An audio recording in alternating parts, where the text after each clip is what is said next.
Hello, it's Aislinn. I'm finally getting around to filming my September wrap-up, so, better late than never. But, okay, I've got a big pile of books here. I'm just going to jump right into it. There's quite a few. I actually ended up DNFing 2 books this month. The first one was Scribe of Siena by Melody Winower. This one, I DNF'd to put 125 pages in. It reads like a freaking textbook. Yeah, it's definitely a niche book. If you are a fan of Italian history, particularly Italian art history, and you go into this book with previous knowledge about Italian art and particularly what was going on historically with Italian art at this time, which is medieval Italy, I think you would get way more out of this book than I did. She definitely wrote it in a way that she expects you to know what is going on when you go into the book. And I didn't. I'm not familiar with Italian history very well.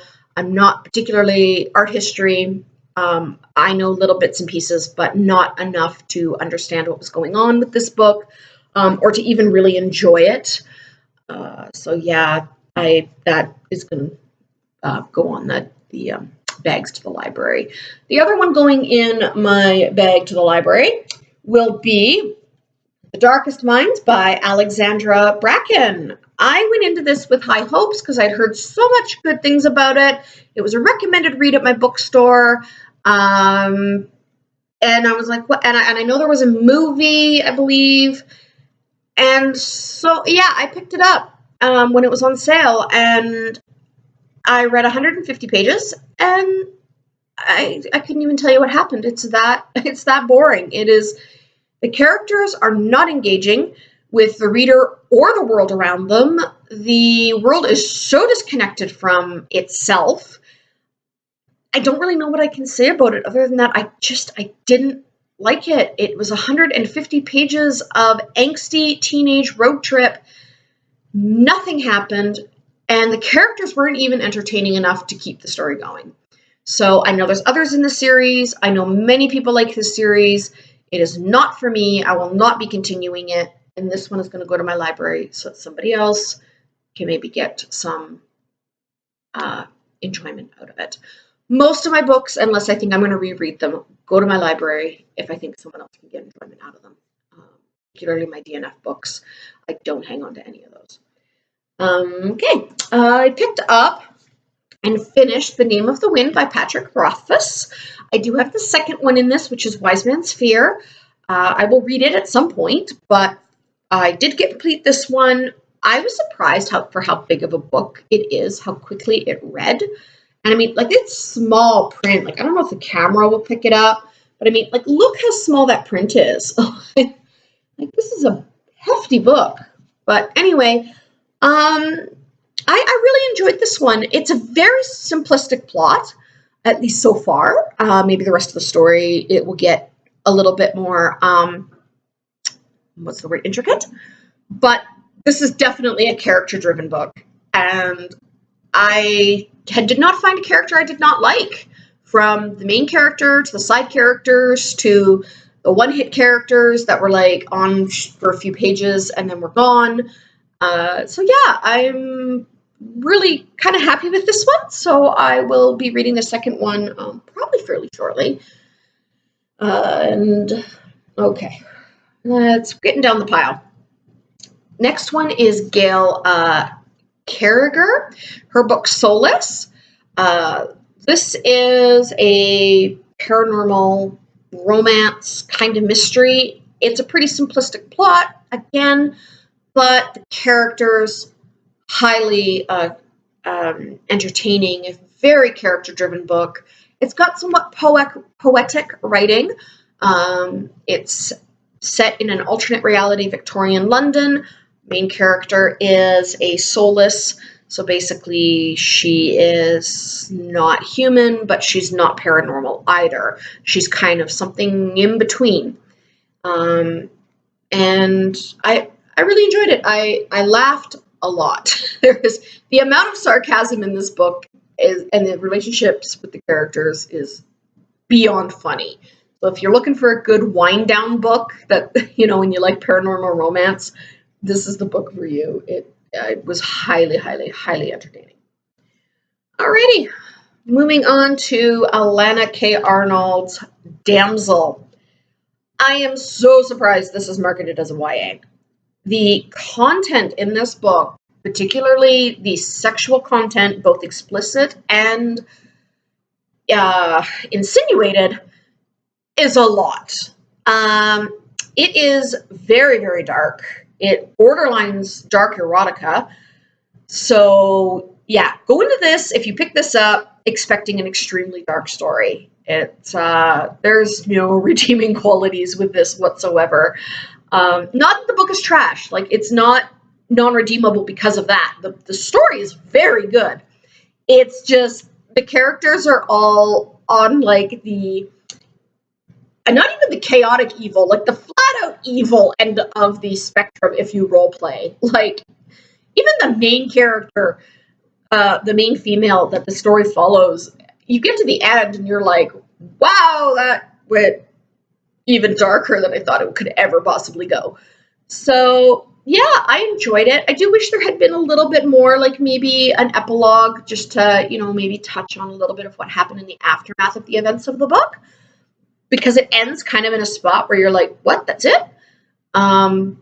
If you like dark fantasy, and I mean really dark fantasy, and you don't mind it being very much on the sexual side of things, and you don't mind dark, and I've been using that word a lot, but that is the only way to describe this book, this is the book for you. I enjoyed it, and I will be passing it on, but I'll be making sure I put a note to my library just so that they can put a warning on it for anyone if it does go in their YA section, because I don't think that should be in the YA section as far as I'm concerned.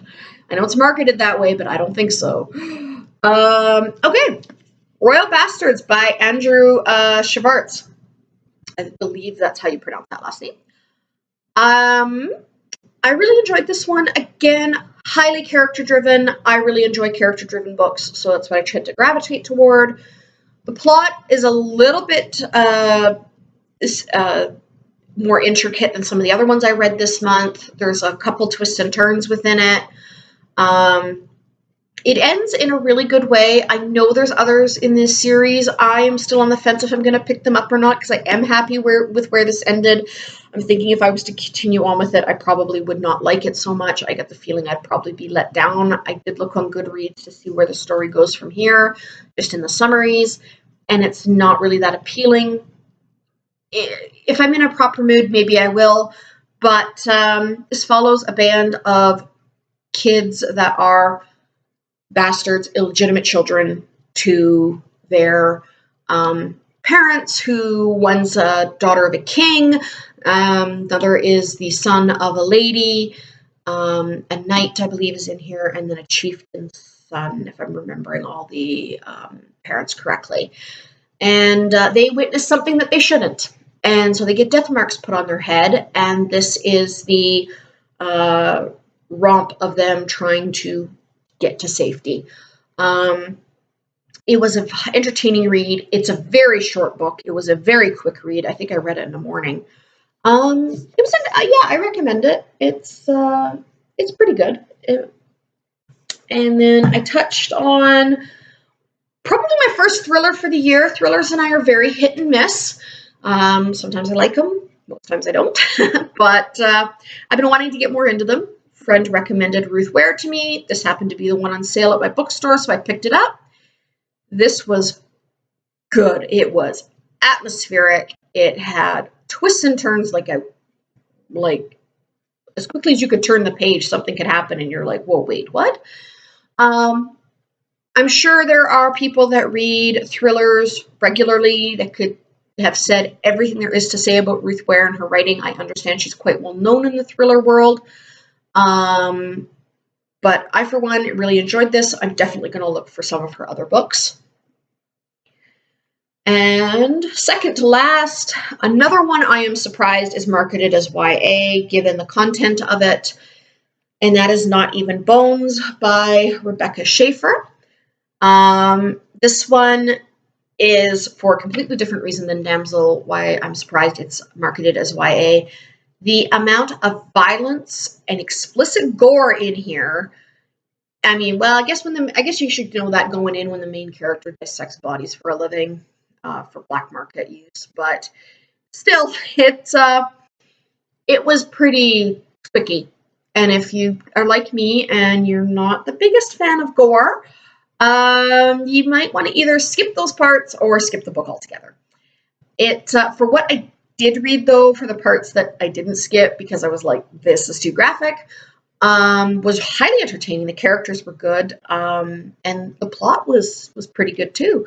I did enjoy the majority of it. I do wish it had been toned down just a tiny bit, but then I'm not sure also how the author could have toned that down and made that any more without like driving home the actual, I don't know the words, but the reality, I guess, the reality of the world that these characters live in. I think maybe it needed to be that violent, but at the same time, it could have done with just a little bit less. And then finally, one that's been on my shelf for an extremely long time, and I started it 4 months ago, I want to say. You could kill someone with this book, it's that big, but Samantha Shannon's The Priory of the Orange Tree. I have come to the conclusion that I enjoy Samantha Shannon's books in audiobook form more than I like her actual written form. Just throwing that out there because this is the second book of hers that I've read now that I struggled to actually physically read, but then I put the audiobook in and loved it. I don't know who chooses her narrators, but God, I hope they choose her narrators forever in the future because they are so amazing. This one, overall, I enjoyed. I had a few problems with it, particularly where the romance is concerned, mostly because it doesn't have to do with the fact that it's a same-gender romance. It just has to do with the fact that part of the romance is a character that I overall did not like. I did not like her personality. I did not like how she went about doing things. It was Iad in this book, and anyone that's read this book will know who that is. To me, she came across as an entitled, whiny little brat who basically was going to get whatever she wanted, and screw everybody else. And I don't like that in a character. She had her badass moments. There were moments I did enjoy her as a character. By the end of the book, like I would say the last maybe 10 to 15 pages, she had really redeemed herself for me. And I ended up really liking where the romance went. I ended up liking how the book ended and that. But while it was happening, particularly while it was unfolding, Iad as a character is definitely the weakest of the lot. I do not like her personality, and because the romance has her centered in it, I am not a fan with the romance or how it was executed, again, because of that character's personality. But don't let that turn you off. I still think it's a good read. It has magic, it has dragons, it has twists and turns, and the plot is just it just keeps going and going and going, and the action keeps going. Particularly the final fight scene of this book is probably the best climax I have read in a fantasy novel in a very long time. Every character gets equal love, which when a cast as big as this, I'm really impressed that Samantha Shannon could keep them all straight, could keep their story straight, could keep the continuity straight between the stories, between the characters. You were never confused on who was doing what and why, and every character got an equal amount of limelight. And yeah, I'd still recommended, highly recommended. Just go into it being aware that if you're like me and you do not like certain personality types, you are probably not going to like the way certain things in this book unfold. If you can look past it, great, you'll enjoy it, because by the end of the book, it does work itself out. But while it's happening, especially when it starts to unfold, yeah, I'm just going to leave it at that, because I don't want to turn people off of this book. I do think it's a good read. And that's it. Finally, that's the whole stack. Hopefully October is as productive. But anyway, that's it. I will catch you guys in the next video. Bye.